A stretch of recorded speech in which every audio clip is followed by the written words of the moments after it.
webinars are made possible thanks to generous donor support. If you'd like to contribute, please visit our website, autism.org.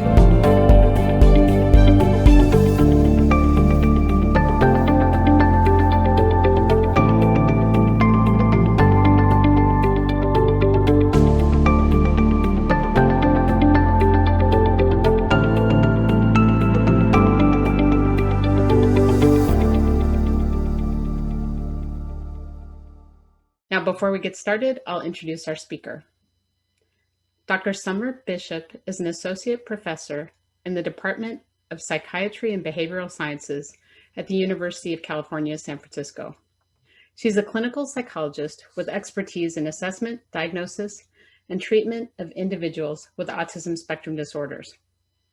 Her research and clinical interests are focused on autism symptom manifestations in individuals of different ages and levels of ability, as well as on differentiating between ASD and other developmental disabilities across the lifespan. And now I will turn it over to Dr. Bishop. Hi, everyone. Thank you for having me. So I'm going to talk about social experiences in autism spectrum disorder.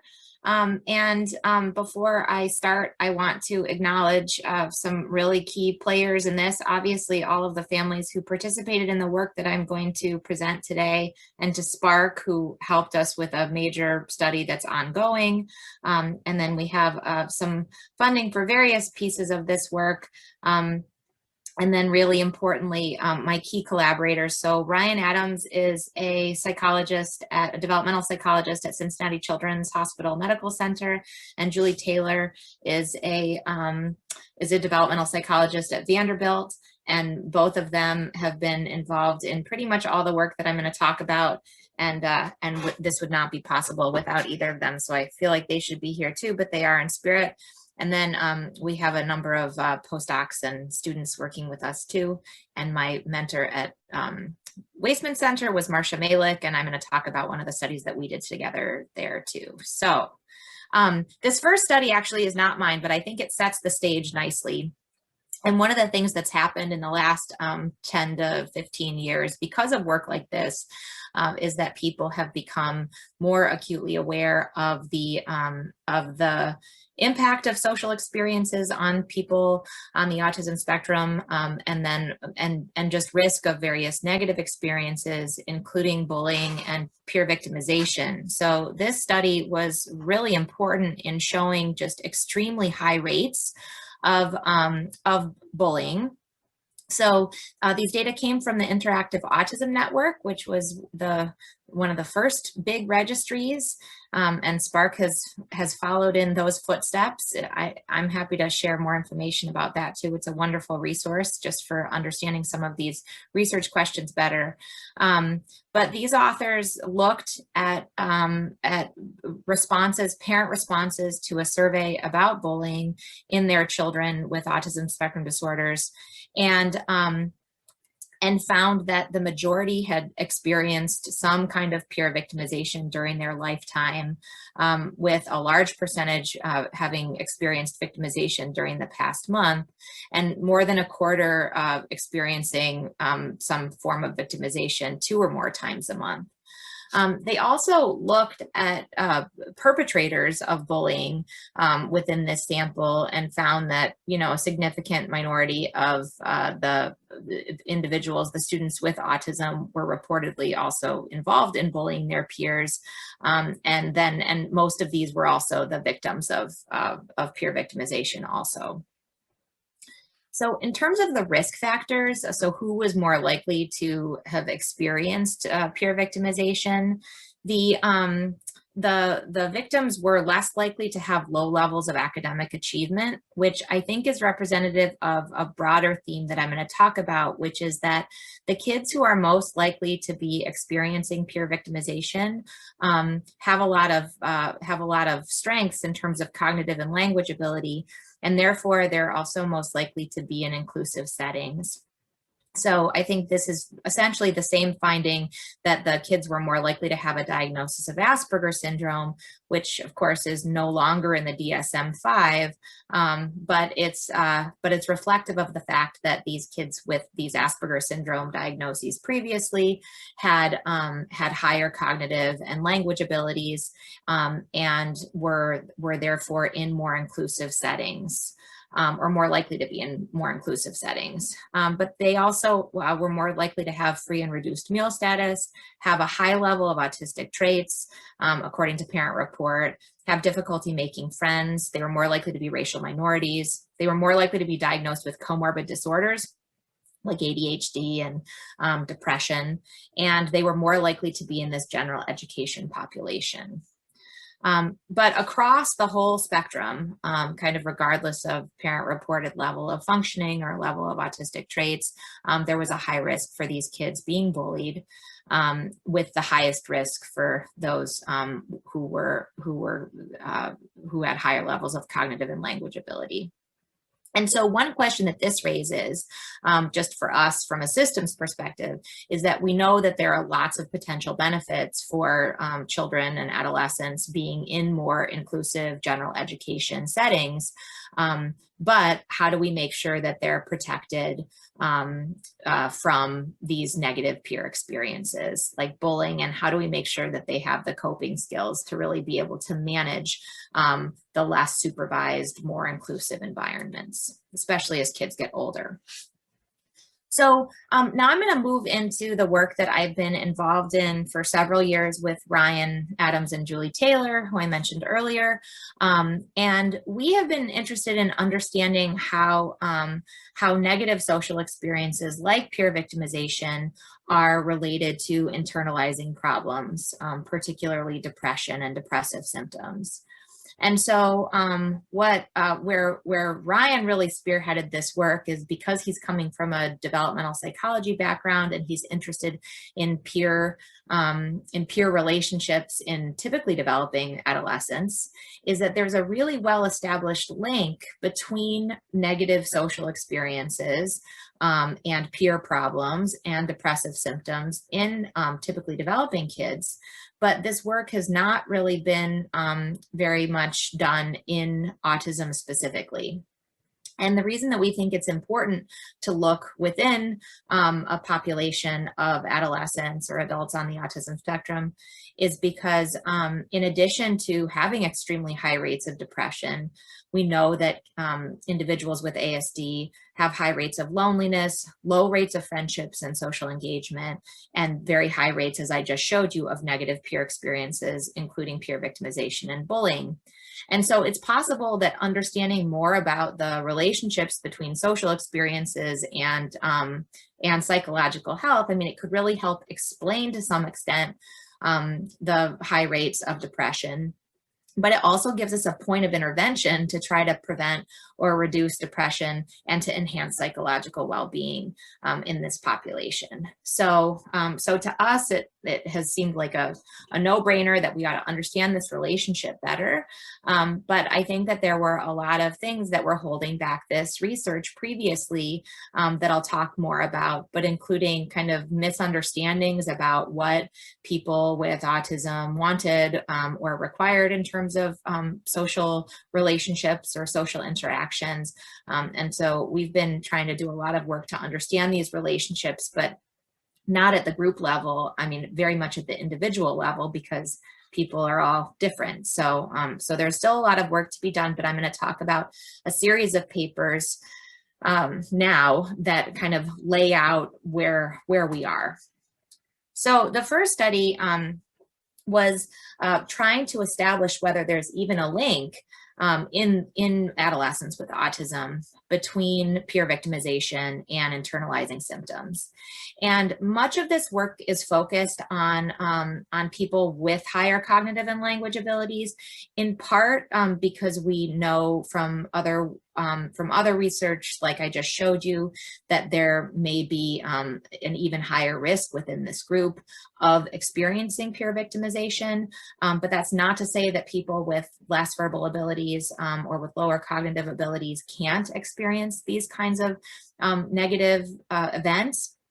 But from a research perspective too, we've been really interested in hearing from the adolescents and adults themselves, and just most of our methodology has been validated for obtaining self-reports in people who can verbally report. So that's a limitation of all the studies that I'm going to talk about, but most of this work is with people who are capable of self-reporting on standard instruments.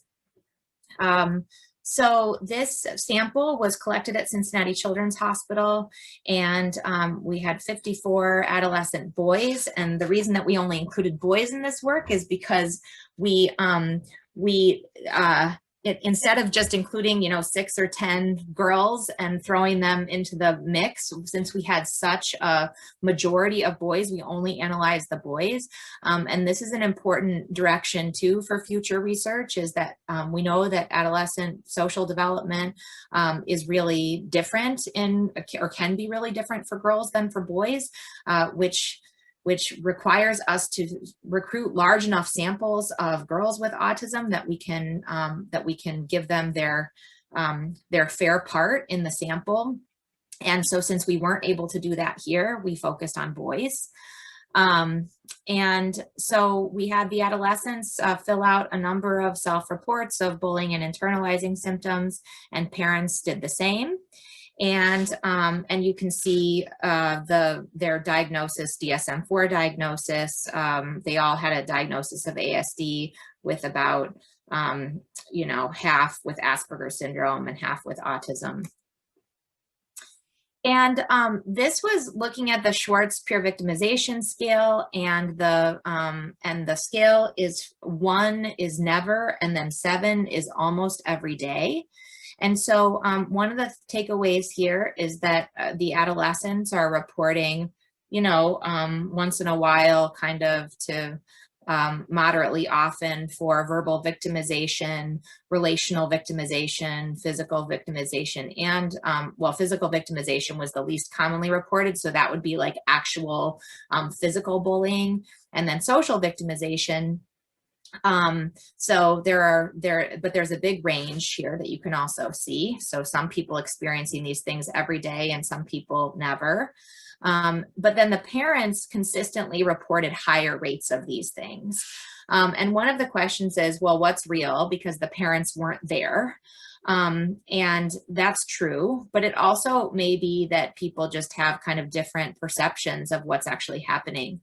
And one of the things that came from this research was just some qualitative observations when we were working with the adolescents with autism. Some people had difficulty filling out the bullying questionnaire because they felt like they couldn't answer it they felt like they didn't have the information to answer it. So for example, there are questions about people talk about me behind my back, and we had a handful of participants who very correctly said, well, how would I know that they're talking about me behind my back if I'm not there? And there's a fair point. So it may be that people are kind of answering these questions differently depending on their perception or their experience. But the parents were reporting higher rates in general than the adolescents themselves. So we looked separately at how the adolescent reports and how the parent reports predicted internalizing problems. And so when you look just at the adolescent reports of bullying or peer victimization, all 4 types, so verbal, relational, physical, and social victimization, had strong associations with the internalizing symptoms latent factors. So thinking about the parent reported depressive symptoms, internalizing symptoms, and the adolescent report internalizing symptoms together. When it came to, if you look at parent report, it was only victimization, physical victimization, that was significantly associated with the internalizing symptoms. And then I think the most important finding from this is that when you put them both together, when you put parent and adolescent report into the model and look at the associations with internalizing symptoms, that it's really the adolescent report of these experiences that's driving it. So what this means is that it's the perception of the individual who's being bullied or who's being victimized that matters in terms of their internalizing symptoms, not whether it's kind of actually happening or not. It's your own perception of your victimization experiences that seem most strongly related to internalizing symptoms. And this just shows you the model. We were controlling for age and family income and SRS scores, the social responsiveness scale scores, as kind of a proxy for level of autism symptoms in these models. So what we think is that this provides some evidence, along with lots of other things that have come out since, that indeed peer victimization or bullying is an important factor for understanding psychological health for adolescents with ASD. It just adds more fuel to the fire for us in terms of understanding how social experiences more generally are related to psychological health and well-being for individuals on the autism spectrum. And it looks like from this that it's especially important to account for the adolescents' perceptions of the negative events when exploring links with internalizing symptoms, which is not really unsurprising when you think about it. Even if you're being bullied, if you don't perceive it as bullying, then that's not going to have the same effect on your psychological well-being as if you perceive it as such. And so, but we also want to think how to promote psychological adjustment and well-being, even in the presence of continued social communication challenges, which may elicit more kind of bullying and victimization, because we know that a lot of difficulties, ASD-related difficulties, are persistent into later adolescence and adulthood. So now this gives us an avenue where we might be able to think about how to protect folks from negative social experiences and promote more positive social experiences. This is another paper that kind of shows the impact of the potential negative impacts of peer victimization, this time in terms of educational outcomes. So rather than a specific focus on internalizing symptoms, this was looking at educational performance. And there were two different samples in this. One actually is from it's the same sample that I reported on in the first study, and with the SSC at Ian sample, the Ian sample, the Interactive Autism Network sample, and using that same bullying and school experiences of children with ASD survey. And these were specifically looking at parents who had children between the ages of 10 and 18 and who spent at least half of the school day in a general education or mainstream setting. And here the question is, well, so we know that there's a potential impact on internalizing symptoms or depressive symptoms, but what about on other aspects of functioning, like educational outcomes? So here, if you look at the specific types of bullying, the verbal victimization is the most common. Not the most common, but it is very common. Physical victimization is the least common always. So and I think that gets down to old traditional definitions of bullying, where people are often thinking about, did somebody get beaten up at school?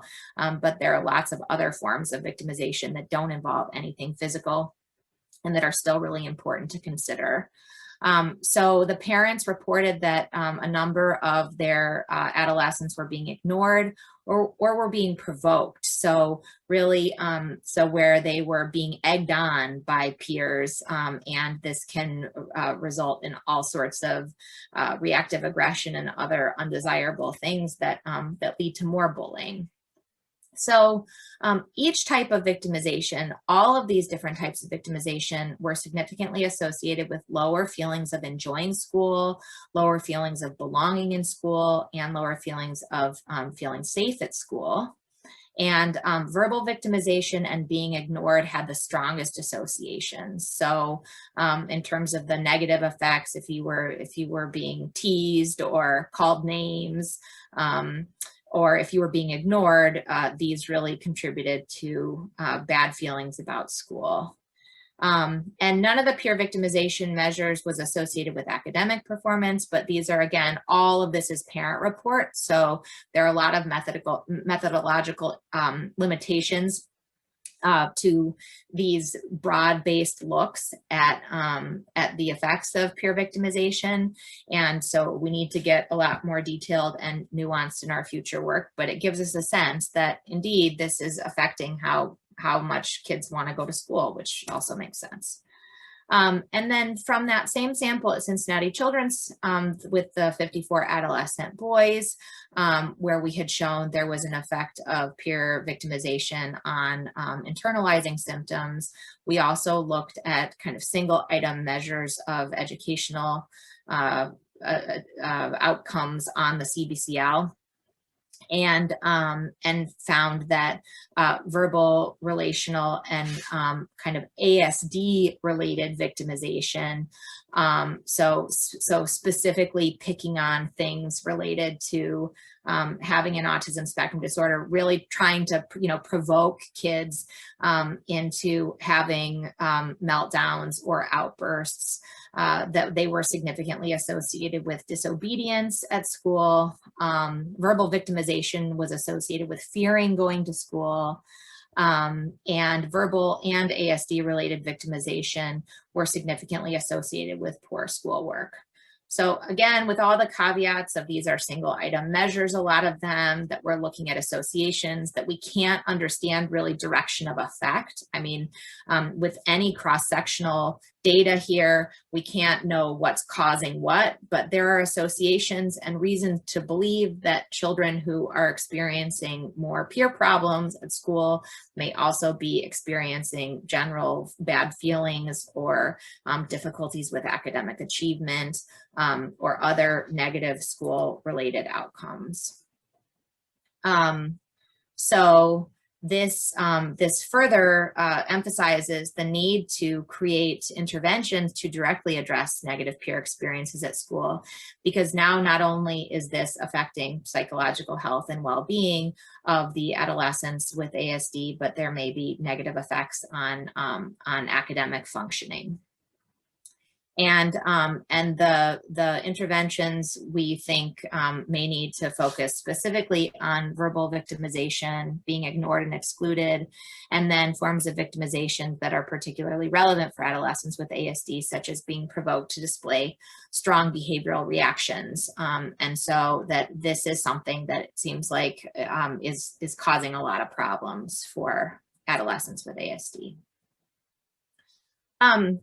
This is a study that then another follow-up done with the Ian data, where we were interested in whether we could get a clue about very specific behaviors that might increase risk for peer victimization. And we got a little bit of pushback on this article because it can have the feeling of, a blaming the victim type of situation, where by looking at individual characteristics that are associated with a higher likelihood of being bullied, are you saying that that means that it's the victim's fault? And that's not the point of this at all. The point was to look and see whether we could understand which kids with which particular characteristics are at the highest risk, so that we can do something about it. And so these were 279 individuals in 7th through 11th grade. And so these were adolescents in middle school and high school. And included in here were boys and girls, but gender and age were added to each model as control variables. And I think this is really interesting, because when you look at so first of all, there are specific factors that are associated with increased risk of specific types of victimization. So verbal victimization was more likely to occur for females, and this is true in the general population too, where females are more likely to, be called names, and especially to be teased in a sexual nature. That's more common for females. Verbal victimization was also more common among kids who had frequent meltdowns, who were reported by parents to have poor hygiene, who were reported to have repetitive behaviors and rigid rule-keeping behaviors, and who had verbal tics. And then those who were more likely to be ignored were females, older adolescents, those with frequent meltdowns, poor hygiene, rigid rule-keeping, and those who were reported by parents to have self-injury. The only predictor of physical victimization was these frequent meltdowns.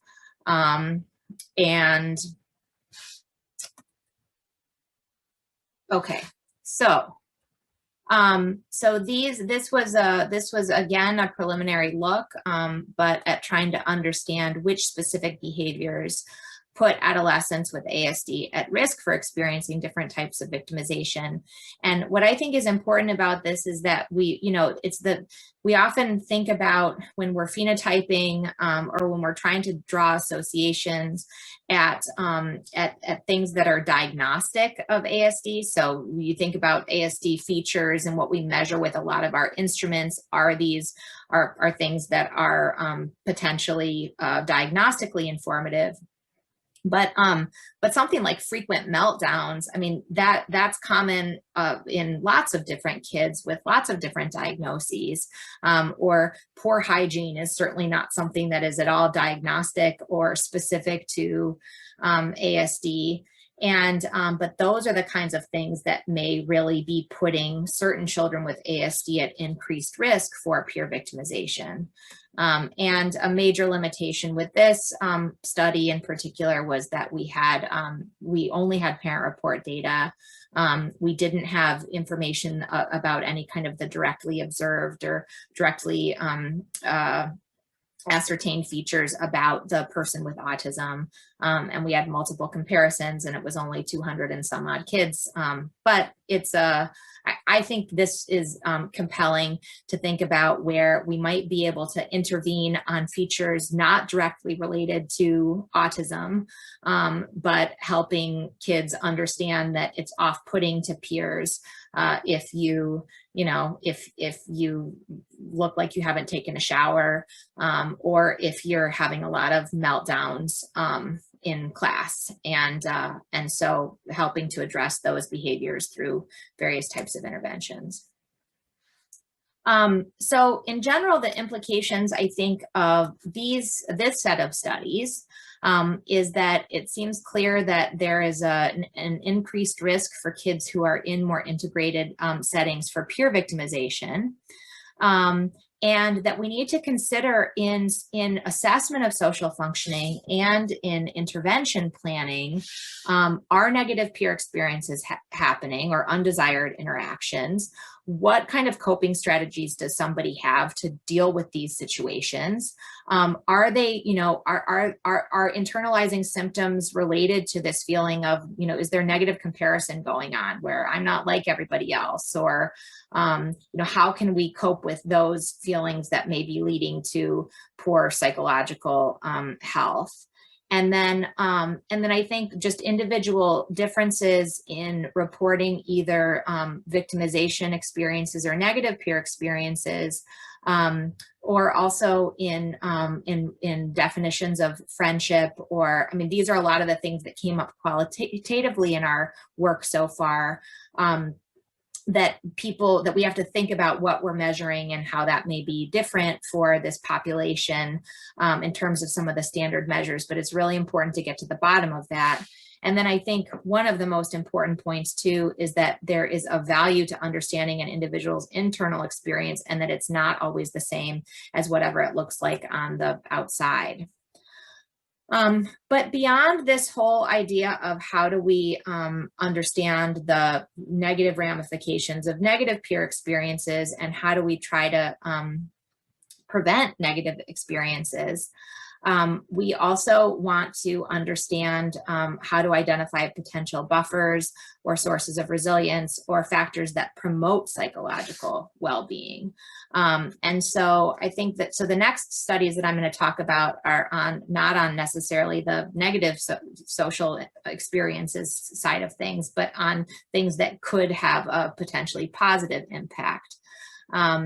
And so this paper, this is led by Julie Taylor, and this is more older adolescents and young adults as they transition from high school, transition out of high school. And so this was a cohort of about 36 families of youth with ASD. And as they were transitioning out of high school into their next steps and looking at their social participation. And so this is, so we've already talked about how negative peer experiences may be related to depression and internalizing problems. The question now is, how are positive social experiences or various types of social experiences or the lack thereof associated with internalizing problems? And I think that this is just important descriptive data. So almost half of these adolescents, young adults, never spent time with people from school or work outside of school. And 36% never spent time with friends or neighbors. And then these percentages, it got worse after high school, obviously. So, I mean, they're in less structured activities. So, so the school is no longer happening once you transition out of high school, unless you're going into a post-secondary environment. And so they're spending even less time with in various types of social activities. And so, but the average amount of participation did not change over time for unstructured social activities. Where we really saw a difference was in changes in structured social activities. And if you look concurrently, so at the same time, how much time people were spending in social activities was not significantly related to internalizing problems. But if you look longitudinally, more internalizing problems in high school, so more depressive symptoms, were related to fewer unstructured activities after high school exit. And what I think that this brings up the question is back to that direction of effect. So what's causing what? So are people who are feeling worse less likely to engage in social activities, or are people who have lower social activities more likely to feel worse? And both are probably true, and you have it going in both directions, which is why we have to look longitudinally over more than just 2 time points. I mean, really longitudinally to understand what all is contributing to what, and where can we intervene to improve, to reduce internalizing symptoms and to promote, more positive psychological well-being. And but I think that this the little bit of data from these few families here suggests that after leaving high school, that youth with ASD are going to be participating potentially in less structured activities, just even by virtue of the fact that they're not in school anymore, and that declines in unstructured activities may be particularly likely for kids who already have higher levels of internalizing symptoms. And then if this leads to an even kind of greater increase in internalizing symptoms or a decrease in psychological well-being and health, it means that people who are at risk are becoming even more at risk. So we have now embarked on a real, multiple time point longitudinal study with the help of Spark, and so these are all adults now. I've moved from adolescents to young adults, but we have at the first time point we had 315 young adults who were legally independent, so they're their own guardians. All of them had received a diagnosis of ASD during childhood, but they're all adults now and able to consent and self-report on their own. And what we have, oopsie, sorry, something got, I gotta a mixed up slide here, but okay. So this sample here, we looked at moderated mediation models to see how amount of time in various social activities and feelings about time spent in social activities were related to depressive symptoms. And what we found here was that amount of time spent in social activities was linked to depressive symptoms, but only for people who had medium to high levels of feeling that they were not spending enough time in these activities. And so what's cool about this is that this shows the individual variability that I think is so important to consider. Whereas you're not going to see a general effect of amount of time in social interactions related to depressive symptoms necessarily, unless somebody feels like they're not getting enough of what they need. And there was also a significant indirect effect of loneliness in the moderated effect between amount of time spent in social activities and depressive symptoms, meaning that it looks like it's loneliness that's causing the problems with depression, that basically if you're not having your social needs fulfilled, then you feel more lonely, and that leads you to feel more depressed. And so here again, we're back to the whole issue about perception about time spent in social activities as important for understanding psychological health and well-being. So if somebody feels like they don't need a whole lot of various types of social interaction and they're not getting a lot of it, then they don't have the same feelings of depression than if somebody's not getting a lot and they feel like they need more. And so many of our interventions, and if you think about things like the peers program, where we've got people who are generally socially motivated and wanting to increase the amount of time, the amount of peer interaction and social opportunity that they have, that's what the focus of the intervention is. And while quantity may be important for some of these adults, it shouldn't be the only thing that we consider, and that the particular type, the social need, and the type of social interaction that is most required from the perspective of the individual is what's going to be related to internalizing symptoms and mental health more broadly. So we need to think about what people on or off the spectrum need in terms of their social interaction. And this is something that I've also seen in other work, which I just wanted to point out because I thought it was really relevant. The whole external versus internal experience. We have a bad habit as researchers and clinicians, I think, of thinking that we can translate the meaning behind certain types of behaviors, and we may be doing a really terrible job of translating, for example, that if somebody's not interacting a lot with peers, that they have low levels of social motivation, or that they have low levels of interest, when that could be for a variety of different reasons. And so this is from the Autism Spectrum Quotient, which is a measure that Simon Baron-Cohen and his colleagues wrote. And there are items that are the kind of indicated or intended to indicate higher levels of ASD traits.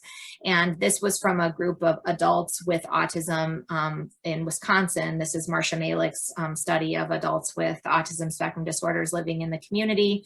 And what I just thought was interesting here was when they took the AQ, many of them answered in the unexpected and the kind of non-autism direction, especially when it came to things measuring social motivation. So I prefer to do things with others rather than on my own. The majority of these adults were saying, yes, they'd rather do things with others, and that they do enjoy social occasions.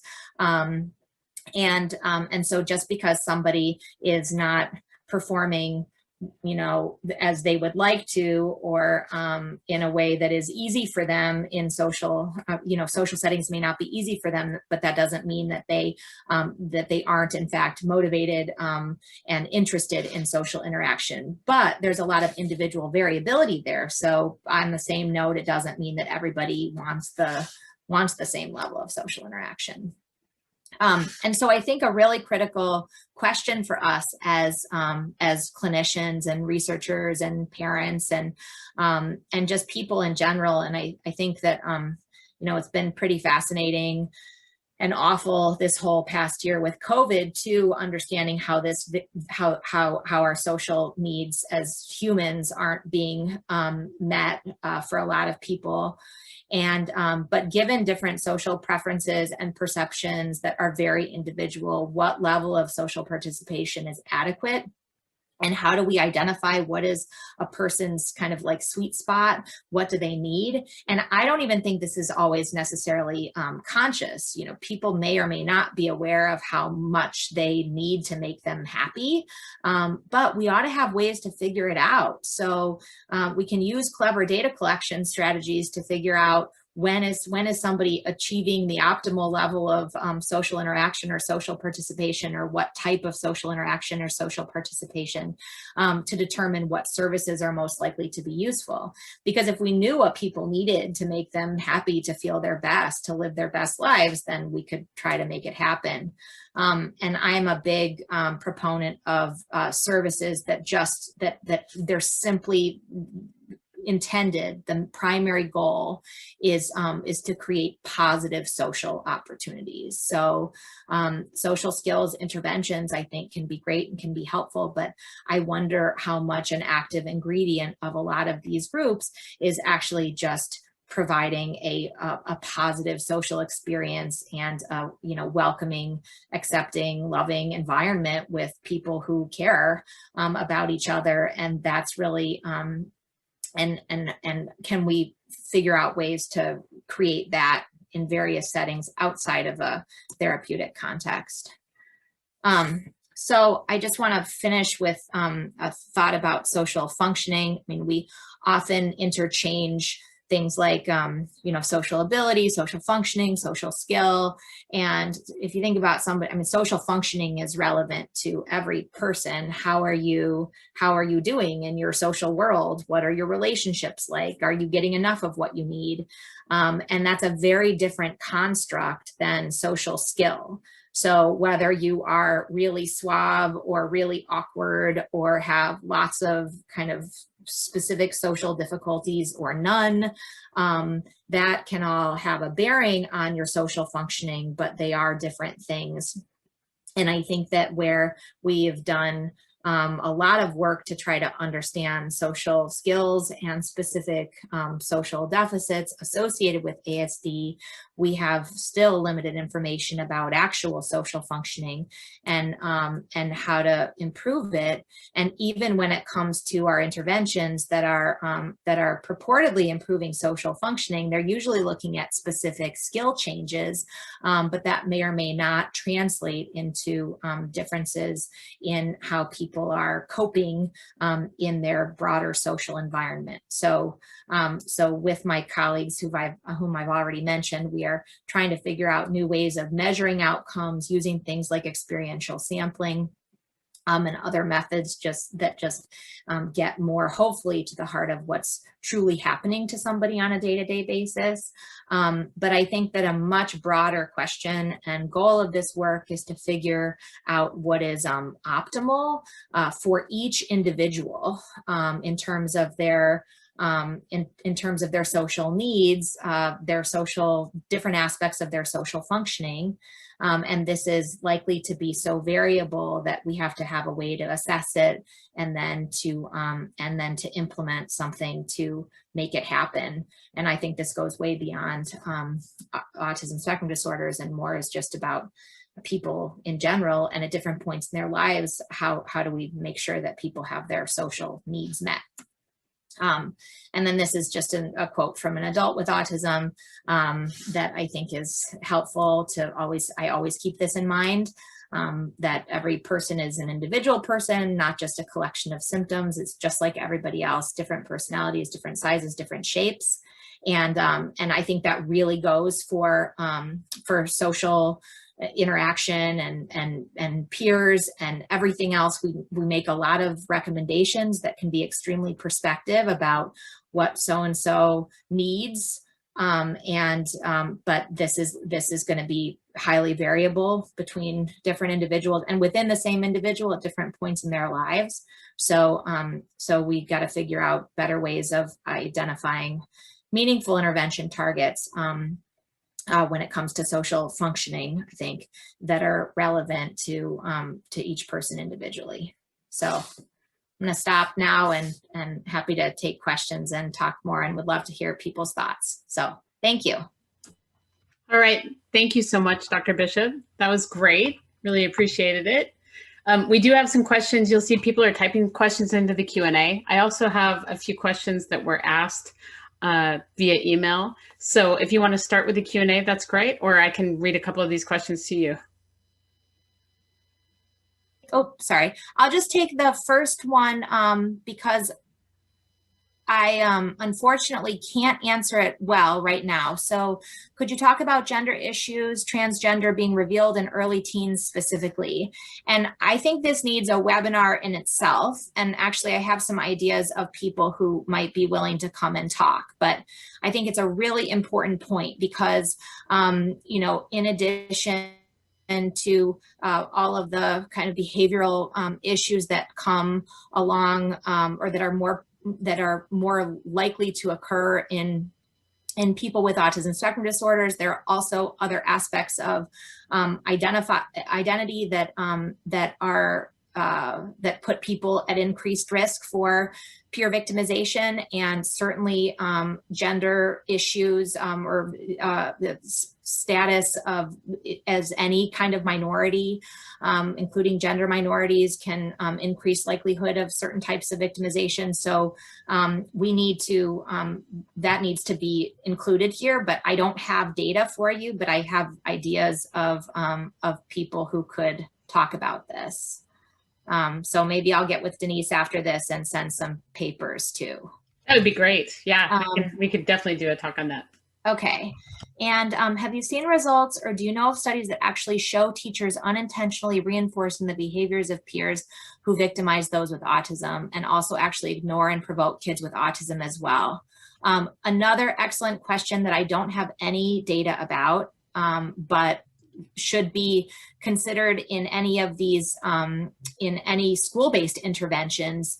The teachers are really critical, and other kids too. So the idea of bullying curricula involving other peers who are not involved in either the bullying or the being bullied, and that can be really effective. And I imagine that there's a lot of work for teachers there as well. But sadly, I don't have any data about that for autism specifically. Could you talk about what can parents do to prevent ASD kids from being bullied? And if parents found that ASD kids are being bullied, what can parents do to help? That is a great question. And also one I feel like I can't answer very well. You know, Denise, we should have, so my friend Ryan, who I just talked about, we should have him come give like a talk on bullying in the general population and on bullying interventions and how parents can help, and how to just approach bullying more generally. And I know he has talks that he gives to the community, and I think he'd be happy to give that here. And then any thought to look at how teacher behavior affects students, right? So how does a teacher ignoring a student affect academic outcome? Yeah, really great question. So just there are multiple levels at which we could intervene to promote more positive outcomes, whether it's academic functioning or peer functioning, and teachers are a critical part of that, and other kids are a critical part of that. And then parents, especially as guiding their student with autism. I mean, I think one thing that I could speculate, and again, I don't have data to back this up, but that if we know more about what is causing kids to get bullied or teased or tortured by peers, and if we can help our kids understand that that is going to make their situation, those behaviors are likely to make their situation worse. And we have to walk a fine line, because, you know, we don't want our kids to feel like they have to be somebody that they're not, or that they're doing things just to appease the peer group. But I would say that the data coming down from these multiple analyses about something like frequent meltdowns, which we know in ADHD and in kids in general, that the minute that somebody has a strong emotional reaction, that just gets people going, that gets peers going, and those kids get teased, and it happens fast.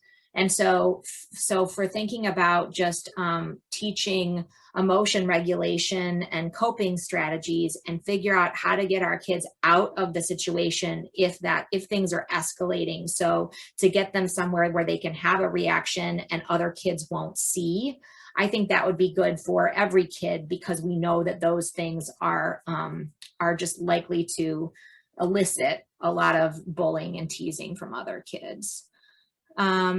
What % of ASD kids are bullied by parents, caregivers, and teachers?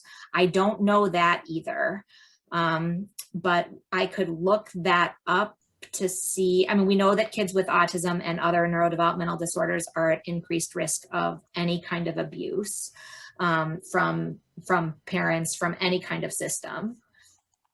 And then I have 2 children, both are ADHD. The oldest has an ASD diagnosis. The other is suspected to be on the spectrum. They are both general education. My question is, they progress through elementary school. How can I help them to deal with bullying, not be a bully, without requiring them to be who they are? I think it's unfair for them to have to learn to behave in a neurotypical manner just to be less likely to be bullied. To me, that's a little bit like telling a little boy that wants to do boy things that to be accepted, they have to behave.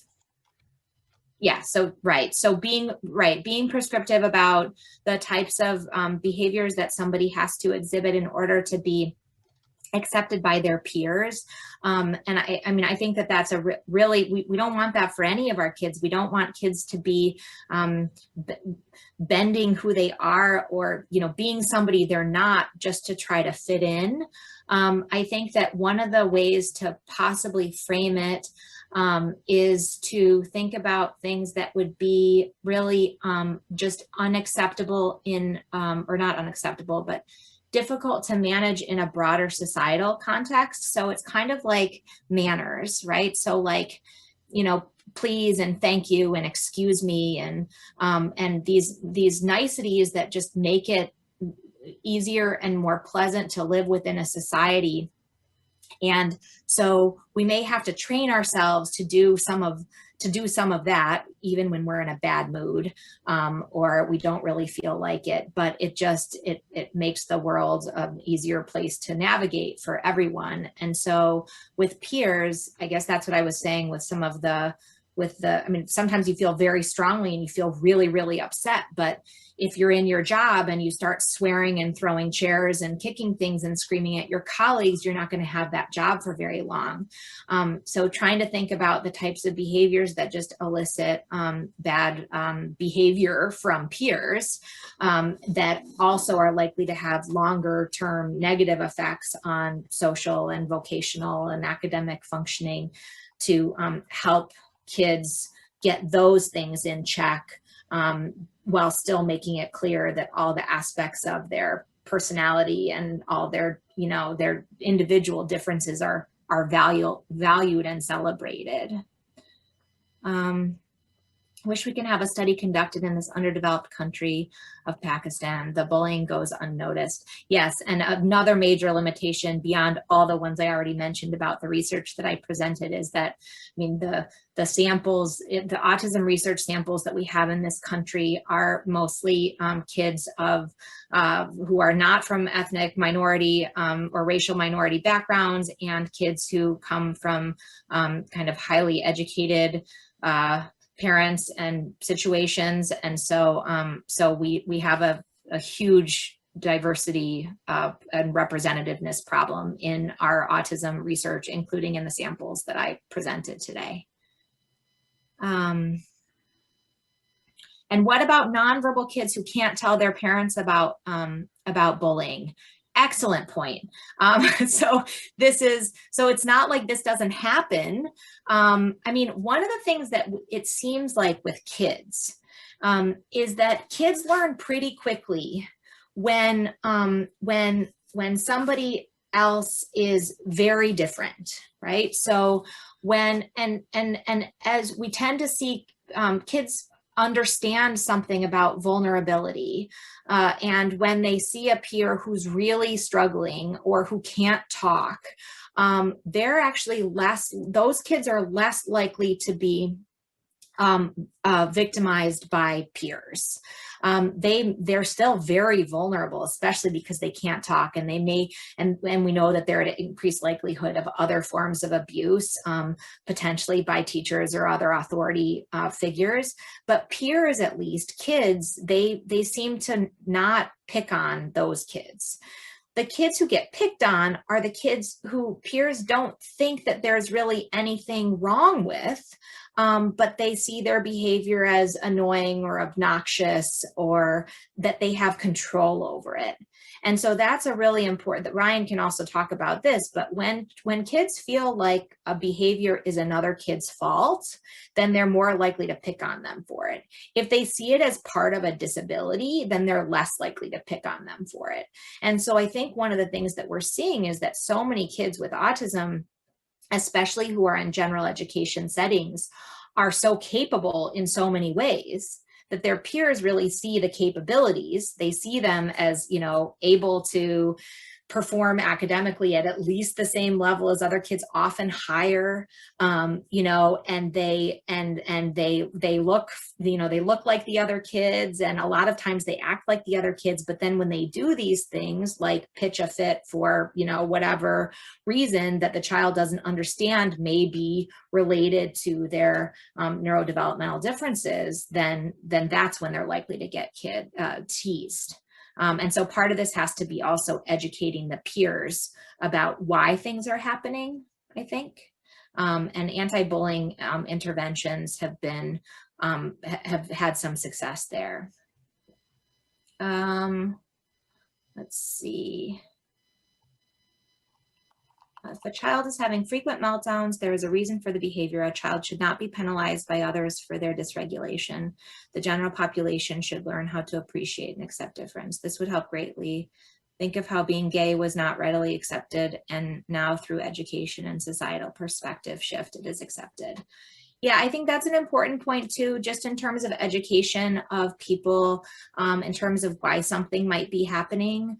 I do think though, with some of the reactive aggression, like when kids get really upset, I mean, there's also like a safety concern for, this is also part of just living in society, that it can be scary when somebody's having an outburst. And I mean, so we need to help, we need to help people regulate those kinds of behaviors too, because they could get themselves in a really bad situation in terms of then being unsafe. I mean, this is how we know things go down, bad things with the police and law enforcement, and behaviors are misunderstood.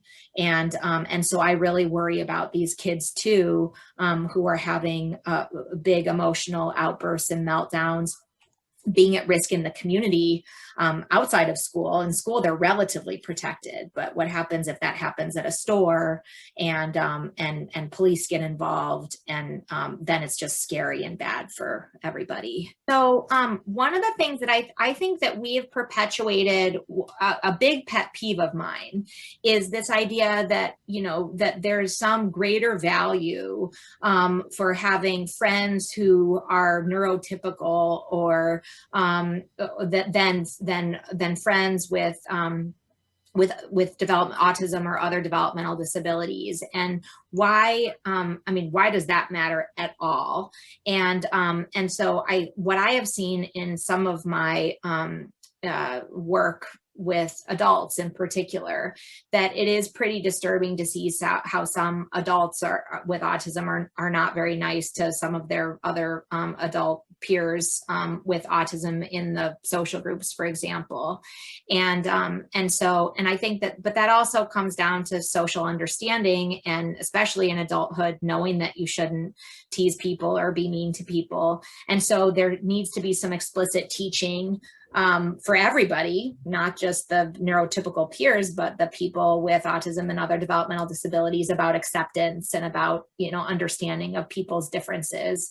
And that the evidence from that one study, that first study, just about how there were a number of people whose parents were reporting that they were involved in the bullying too. And from the general bullying literature, often the kids who are the main perpetrators have lower levels of social skill and social functioning. And so it makes sense that would also that would relate to some people with autism potentially being more likely to bully peers too.